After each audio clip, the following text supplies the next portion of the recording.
Hey everybody, welcome back. Today we're talking about the Unfolded Circle Remote 3. This is also will apply to the Remote 2 if you're using that.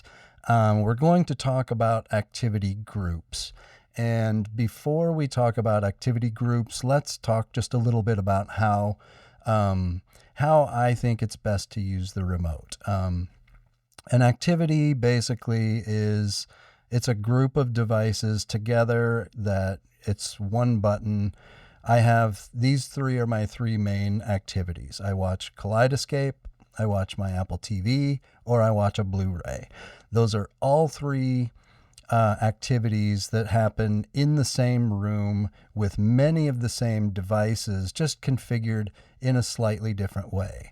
Now, I also have this page, but I rarely go here. This is all my remotes.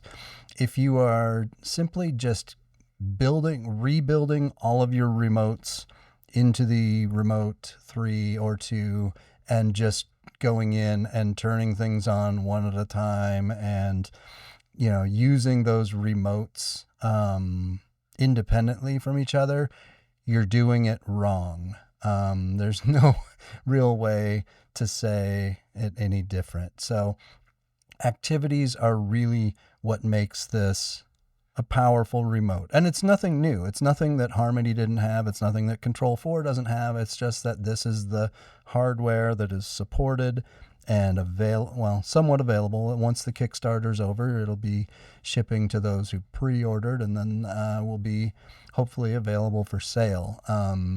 It's gaining a lot of traction. It's a very well-built device, albeit with some glitches that should be able to be fixed with firmware updates, and also nothing that's really, for most people right now, nothing that's making it unusable. It's the matter of understanding how to use it. So my activities, let's just go in here and quick look at an activity. Watch Kaleidoscape.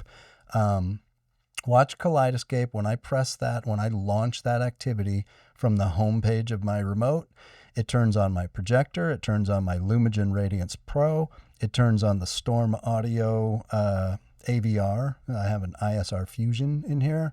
It then delays for just a minute just to make sure that wakes up enough so that it can get a proper handshake with the Kaleidoscape Strato C. Then there's another slight delay, and then it changes the input on the Kaleidoscape or on the Storm Audio to look for the Kaleidoscape. And if I press power off, it's going to turn off the projector, it's going to turn off the Lumagen, it's going to turn off the Storm Audio ISR Fusion, and it'll turn off the Kaleidoscape.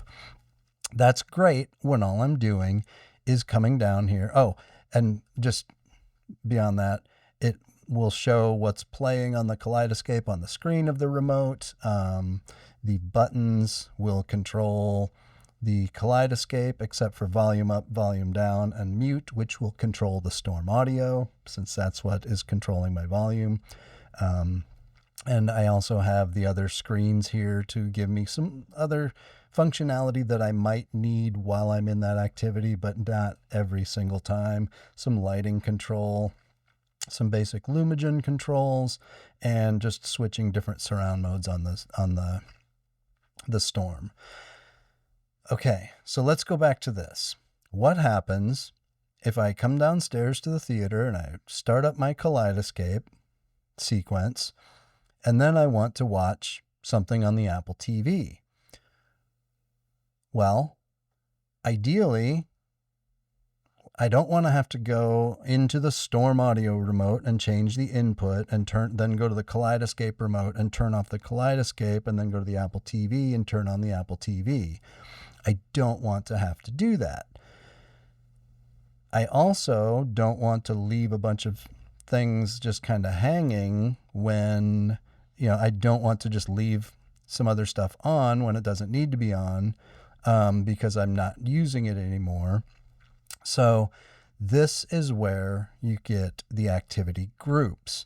You can see here, my activity group is the Othello Cinema. I have one activity group because I'm only using the remote in one room, in one place, with one system.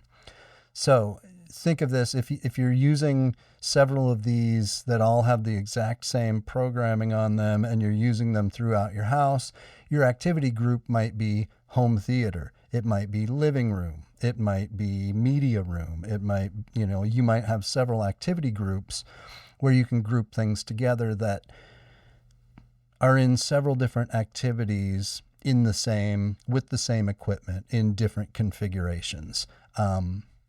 So what happens since I have, I can go to activity groups. So if I go to Othello Cinema, you can see I have these 3 activities included in this activity group.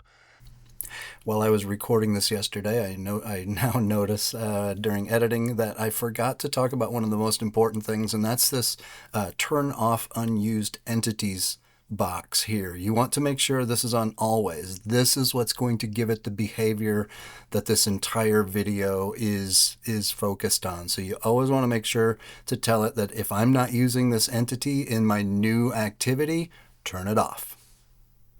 Back to your regularly scheduled video. That means if I'm in Watch Kaleidoscape, which has, again, it's got the projector, the Lumigen, the Storm, and the Kaleidoscape. I don't want to turn those all off and then turn them back on. I just want to change the state.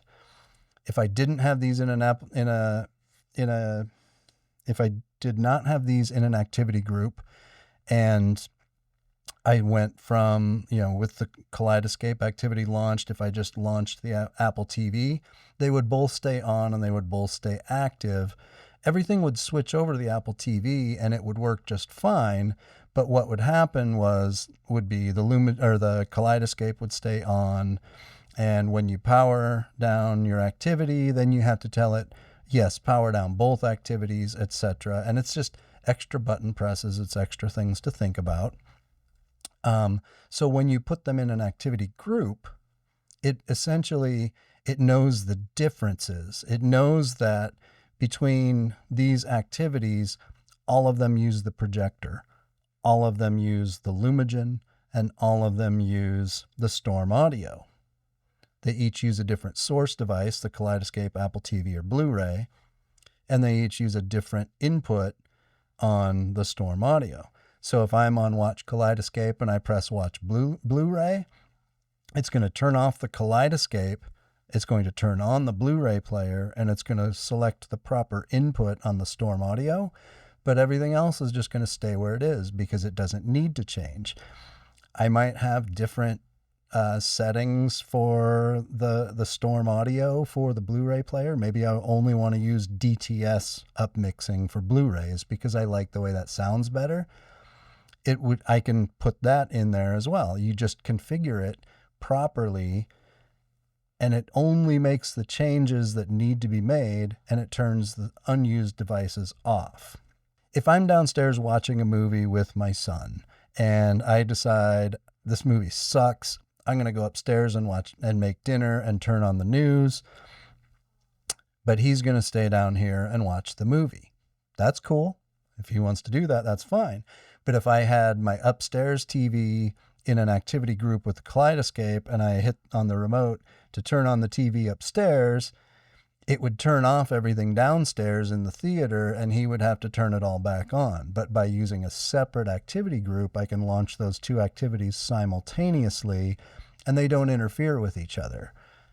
So it's just a matter of telling the remote what equipment is used in these activities that is common, that it should just change states instead of turning on or off or removing from the current activity.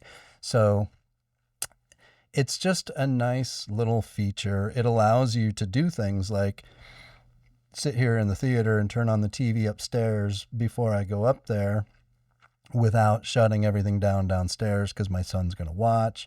And it's a really nice feature to help keep everything in line and turned on or off as it needs to be, and really just makes it seamless when you're switching from one activity directly to another one in the same room. All right. I hope that helps. I hope that makes sense. It really is just think of an activity group as a room or a system, and that it doesn't turn everything off and then turn the other stuff back on. It just changes states according to the two activities that you're switching between. And it allows separation from one room to the next. All right. Thanks a bunch. All right. Thanks a lot. Stick around. Make sure you've liked and subscribed because I'm going to be posting several of these shorter little tutorial videos to help get people started and up and running and hopefully help them understand the unfolded circle remotes a little bit better because it's a great device. All right. Have a good one.